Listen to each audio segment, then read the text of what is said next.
Welcome to my channel. আমি রিয়া আর তোমরা দেখছো রিয়াস ডায়েরি। আশা করি সবাই খুব ভালো আছো, সুস্থ আছো। তো আজ হচ্ছে সানডে, এখন বাজে সকাল 9টা মতো। সমীরণ কিছুক্ষণ আগে অফিস চলে গেছে, আজকে সানডে বাট তাও ওর কিছু কাজ আছে, ওই জন্য আজকে অফিসে যেতে হয়েছে। তো যাই হোক, আমরা এখন দুজনেই রেডি হয়ে গেছি, একটুখানি বাজারে যাব, তো কিছু টুকটাক জিনিসপত্র কেনার আছে। তো চলো বেরোনো যাক, আমরা দুজনেই রেডি।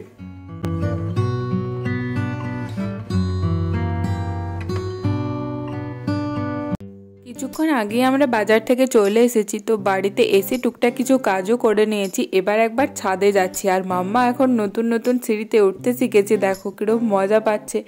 একা একাই ও উঠে যেতে পারে এখন ভালোই, তো ওই জন্য ও উঠছে, আমরা একটুখানি ছাদে যাব।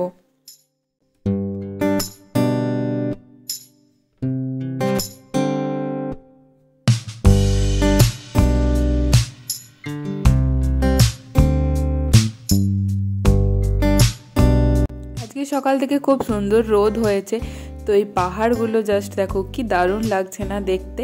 ছাদ থেকে কিন্তু এই ভিউটা সত্যি দারুণ লাগে।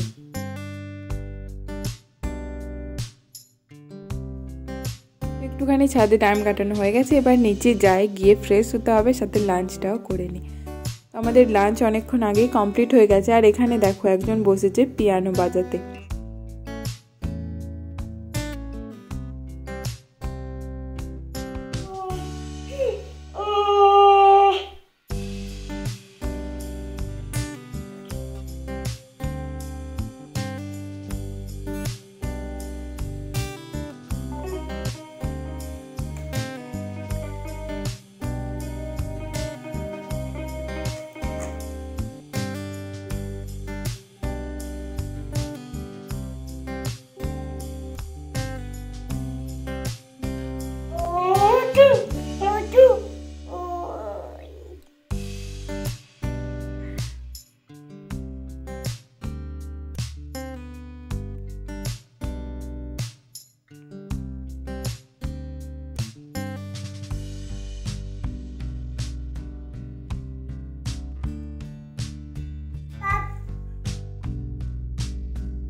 Good evening everyone. তো এখন বাজে সন্ধ্যে 6:30 মতো, আর আমরা সবাই রেডি হয়ে বেরিয়ে পড়েছি, একটু যাব মেলা দেখতে। এখানে লক্ষ্মী পুজোর উদ্দেশ্যে একটা মেলা হচ্ছে, তো আমি যদিও ফার্স্ট টাইম যাচ্ছি, ওটাই দেখতে যাচ্ছি। দেখি চলো কেমন লাগে, আর তোমাদেরও দেখাচ্ছি। আমরা প্রায় চলেই এসেছি, এই যে মেলার গেটটা এখান থেকেই দেখা যাচ্ছে। গেটটা কিন্তু খুবই সুন্দর করেছে। চলো এবার ভেতরে গিয়ে দেখি কি আছে কি না আছে, সাথে তোমাদেরও দেখাচ্ছি।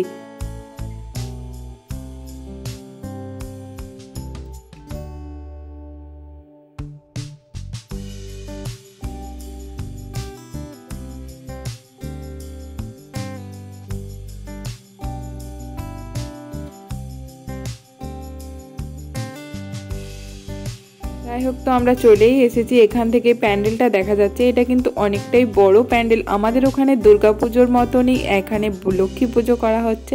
তো আমরা প্যান্ডেলের ভেতরে চলে এসেছি। এখানে আমাদের যেরকম কোনো মেলাতে বারোয়ারি হয় না, এখানেও কিন্তু সেম একই থিম। তো এখানেও অনেকগুলো কটা বারোয়ারির মতো ছিল, আমি যদিও সবগুলো তুলতে পারিনি, প্রচণ্ড পরিমাণে ভিড় ছিল। সামনেটা একবার দেখো কি মারাত্মক রকমের ভিড় এখানে। চলো সামনে থেকে তোমাদের এবার ঠাকুরটা একবার ভালো করে দেখিয়ে দিই।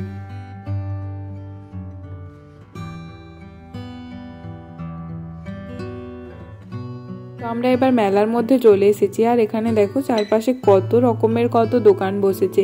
আমাদের ওখানেও মেলাগুলো যেরকম হয়, তো অলমোস্ট একই লাগছে আমার। ওয়েস্ট বেঙ্গল আর ওড়িশা এরকম কোনো তফাৎ আমি বুঝতে পারছি না। এখানেও প্রচণ্ড পরিমাণে ভিড়, সাথে ওই একই রকমই দোকান যেরকম থাকে, সাথে নাগরদোলা ছিল এখানে। তো আমরা চারপাশটা একটু ভালো করে ঘুরে নিই, তারপর চলে যাব। আজ যেহেতু সানডে, তো দোকান তো আসতেই হতো কিছু জিনিসপত্র নেওয়ার জন্য।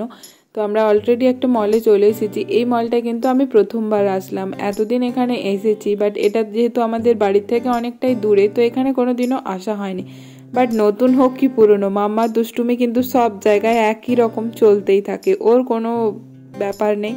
ও এতই বদমাইশি করছিল, লাস্টে ওকে এখানে কার্টে তুলে দিতে ও মজায় বসে বসে এখানেও দুষ্টুমি করছে, এদিক থেকে কিছু একটা টানার চেষ্টা করছে, ওই দিক থেকে কিছু একটা টানার চেষ্টা করছে।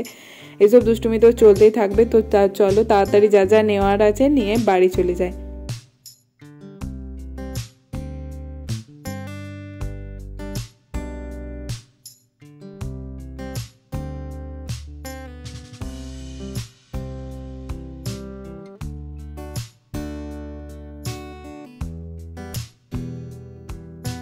আম্মা কি করছো তুমি?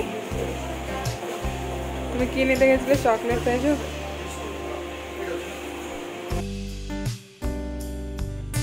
তো আমাদের এখানে জিনিসপত্র নেওয়া হয়ে গেছে, তো সমীরণ গেছে বিলটা করানোর জন্য। হয়ে গেলেই আমরা এখান থেকে বেরিয়ে যাব। আসার সময় তোমাদের বাইরে থেকে দেখানো হয়নি, তাই ভাবলাম একবার বাইরেটাও দেখিয়ে দিই। আমরা কিছুক্ষণ আগে বাড়ি চলে এসেছি, তো এখানে রান্নাও শুরু করে দিয়েছি। আজ বানাবো চিলি চিকেন আর রুটি। তার জন্য প্রথমে চিকেন, সাথে গোলমরিচের গুঁড়ো, লবণ সব কিছু নিয়ে নিলাম। এবার দিয়ে দিলাম 1 চামচ মতো সয়া সস। এরপর একটু কাশ্মীরি রেড চিলি পাউডারও এর মধ্যে মিক্সড করে দিলাম। তো এটাকে ভালো করে কিন্তু মিশিয়ে নিয়ে এরপর দিয়ে দিতে হবে আদা রসুনের পেস্ট। আদা রসুনের পেস্টও এখানে দিয়ে দিলাম। আর আমি একটু কাঁচা লঙ্কা আর পেঁয়াজও একসাথে মিক্সিতে পেস্ট করে রেখেছিলাম, ওটাও এর মধ্যে দিয়ে দিয়েছি।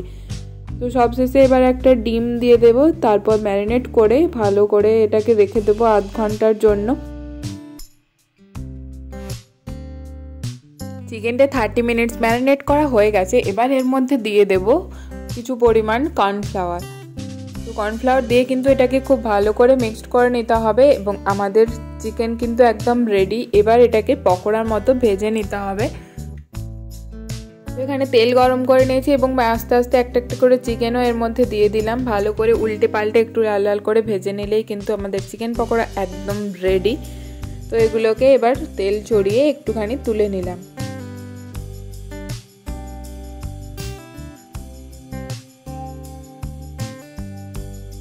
এবার ওই তেলের মধ্যেই কুচি করে রাখা কিছু রসুন দিয়ে দিলাম। এবার এগুলো একটুখানি ফ্রাই করে নিয়ে তার মধ্যে পেঁয়াজ আর একটা কাঁচা লঙ্কা দিয়ে দিলাম।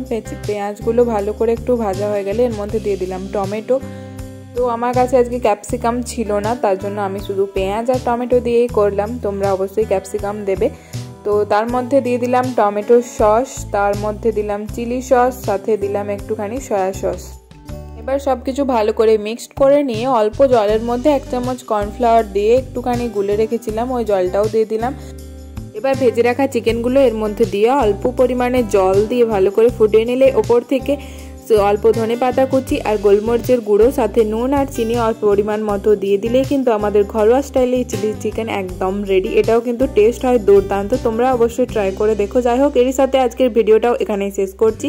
ভিডিওটা ভালো লাগলে please do like, comment, share and subscribe my channel Riaz diary. খুব ভালো থেকো। Thanks for watching. Bye by.